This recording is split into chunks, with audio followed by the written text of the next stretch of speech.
Hey there, neighbors and naysayers. June the 10th, 2023.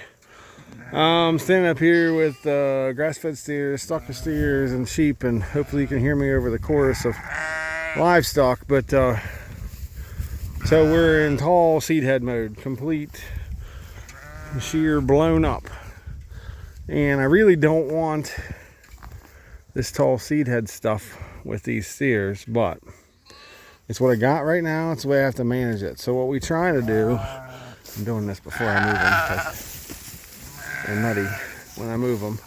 So this is the field this was the opportunity or mistakes in the opportunities field actually last year.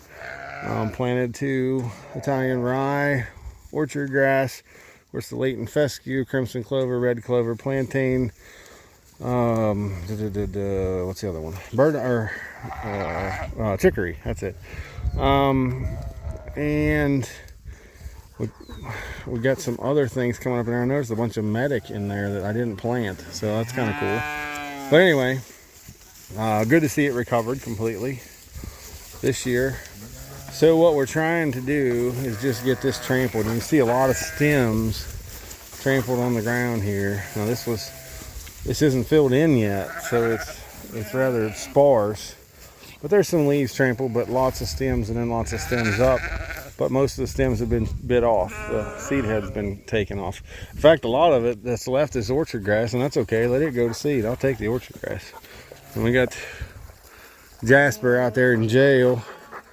He doesn't like to stay in fences, so he gets to stay in a pen. We let him out when we can. I'm gonna walk out here and hopefully we can move sheep and cows. The problem here right now moving them is that everybody gets in a hurry and some of the lambs get run over. I shouldn't laugh about it, but it hadn't killed any of them yet. I hadn't even made any of them limp yet. So I'm okay with it. It's not hurting anything. So what I've been trying to do is just barely open the fence and let them through, and then let the steers through afterward. You can see my fancy gate handles here. Just pop the fence, and then I come here, and today everybody's going to come at once, so there ain't no holding them back. So you can see what we're turning everybody into. Of course, this looks better right here than the whole rest of the field does. But bringing up the rear is Leonard Skinnard, fat and sassy from his summer break. I'll brag a minute on him. Dude, he don't hardly lose any weight in the winter, and then he just rolls it all on back in the summer. That's what happens when your genetics are right for the grass that you have. So now, where are the sheep? Got a lost out there. I got a little buddy here, thinks that I'm his mama, but I can kind of walk through this. Lots of white clover in here. I had planted Alice white clover in here the year before we ruined it. There's a chicory, some red clover.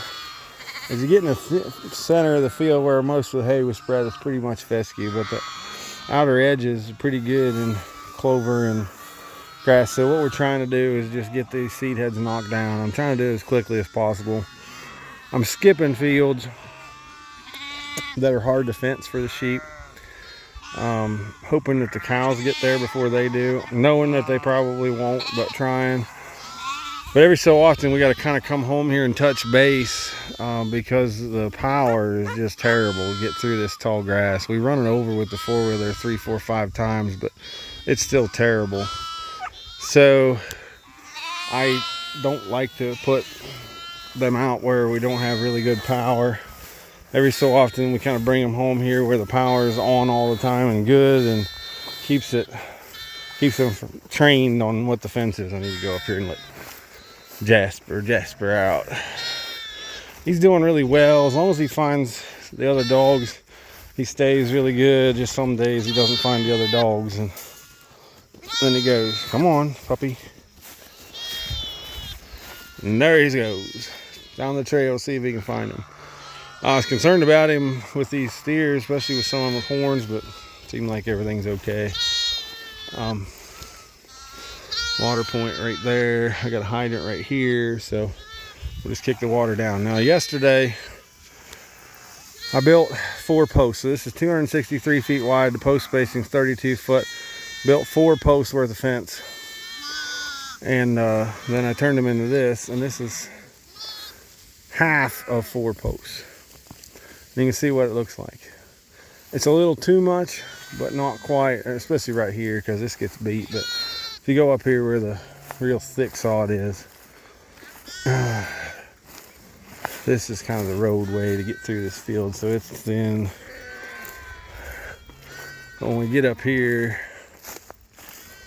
it gets pretty thick, and this is plenty cover and plenty of grass left to regrow next round.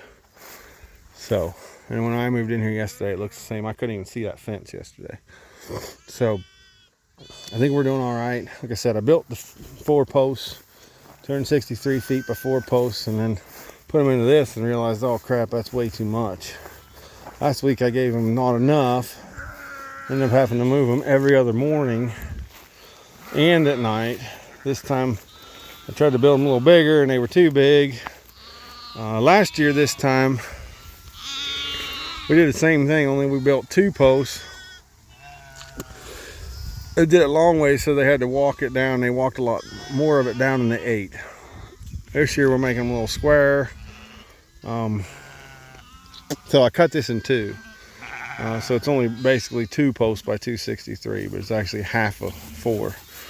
So we'll see what it looks like when I come back tomorrow. I'll probably take another video just to show you what it is, but and then this gets thicker as you go down because it gets some more native grass. Because the next paddock got about half of it was torn up from winter, the other half of it not, and then the far down has not ever been tore up because there's a wet spot in that field, and we don't feed there in the winter time.